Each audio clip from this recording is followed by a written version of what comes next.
Hi అండి, నమస్తే. Welcome to my channel. ఈరోజు మన రెసిపీ వచ్చేసి సొరకాయ పులుసు అండి. ఈ సొరకాయ పులుసు ఇలా ఒకసారి ట్రై చేసి చూడండి, చాలా బాగుంటుందండి. దీన్ని చప్పడపప్పు కాంబినేషన్తో తింటే బాగుంటుందండి. ఇంకా ఇక్కడ నేను ఒక హాఫ్ సొరకాయ తీసుకున్నానండి. ఇది ఇంత సైజ్ ముక్కలు కోసుకోండి. ఒక ఆనియన్, 2 పచ్చిమిర్చి కట్ చేసి పెట్టుకోండి. ఇప్పుడు ఒక ప్యాన్ తీసుకొని 6 స్పూన్స్ ఆయిల్ వేయండి. దీనిలో 1 స్పూన్ ఆవాలు, 1 స్పూన్ జీలకర్ర,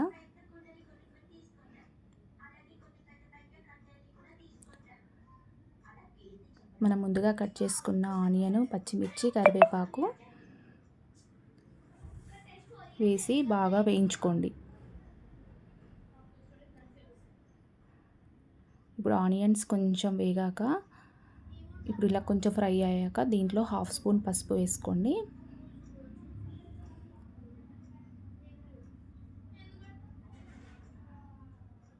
పసుపు వేసుకొని ఇలా కలుపుకొని దీంట్లో 1 స్పూన్ అల్లం వెల్లుల్లి పేస్ట్ కూడా వేసుకొని, అల్లం వెల్లుల్లి పేస్ట్ వాసన పోయే వరకు ఆయిల్లో ఫ్రై చేసుకోండి.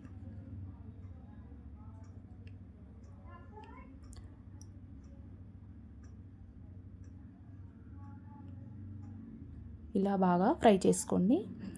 ఇప్పుడు ఈ పేస్ట్ బాగా ఫ్రై అయ్యాక దీంట్లో మనం ముందుగా కట్ చేసుకున్న సొరకాయ ముక్కలు కూడా వేసుకొని బాగా కలుపుకోండి.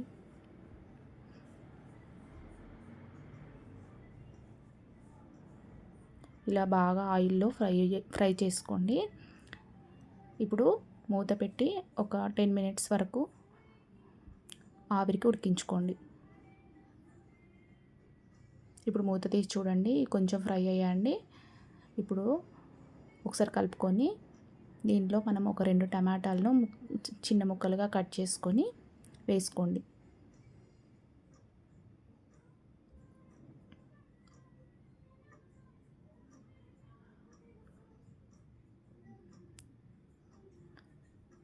ఇప్పుడు ఇలా కలుపుకున్నాక ఈ టమాటాలు కూడా మెత్తపడే వరకు మూత పెట్టుకొని ఉడికించుకోండి.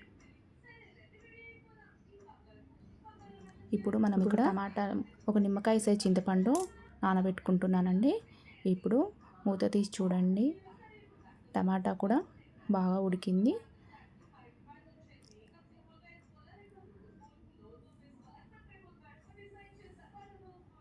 ఇప్పుడు దీంట్లో మనం చింతపండు పులుసు తీసుకొని దీంట్లో పోసుకోండి. ఇప్పుడు దీంట్లో ఒక 1 గ్లాస్ వాటర్ కూడా యాడ్ చేయండి. ఇప్పుడు దీంట్లో 2 స్పూన్స్ కారం,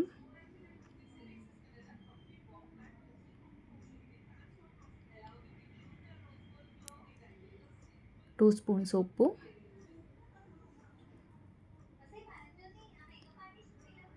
వేసి బాగా కలుపుకొని మూత పెట్టుకొని మరగపెట్టుకోండి.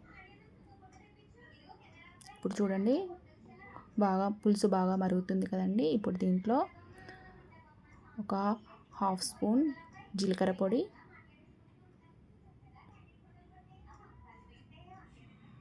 1 స్పూన్ ధనియాల పొడి,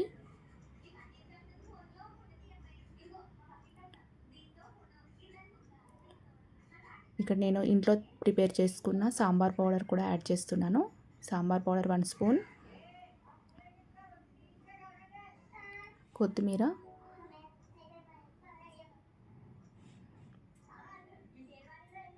వేసి బాగా కలుపుకొని మూత పెట్టి మంటను మీడియం ఫ్లేమ్లో పెట్టుకొని ఒక 10 మినిట్స్ వరకు మరిగించుకోండి. ఇప్పుడు ఇలా మూత తీసి చూడండి, బాగా మరుగుతుంది కదా. ఇప్పుడు దీంట్లో ఒక 2 స్పూన్స్ నువ్వుల పొడి వేసుకోండి.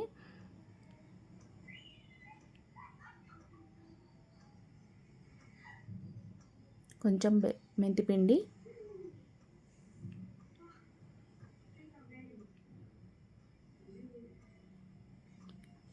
ఒక ముక్క బెల్లం ముక్క కూడా వేసుకోండి. వేసుకొని ఇలా కలుపుకొని మూతను 5 మినిట్స్కి ఒకసారి తీస్తూ కలుపుతూ ఒక 10 మినిట్స్ వరకు మరిగించుకోండి. చూడండి, ఇప్పుడు కొంచెం చిక్కబడింది కదండి పులుసు.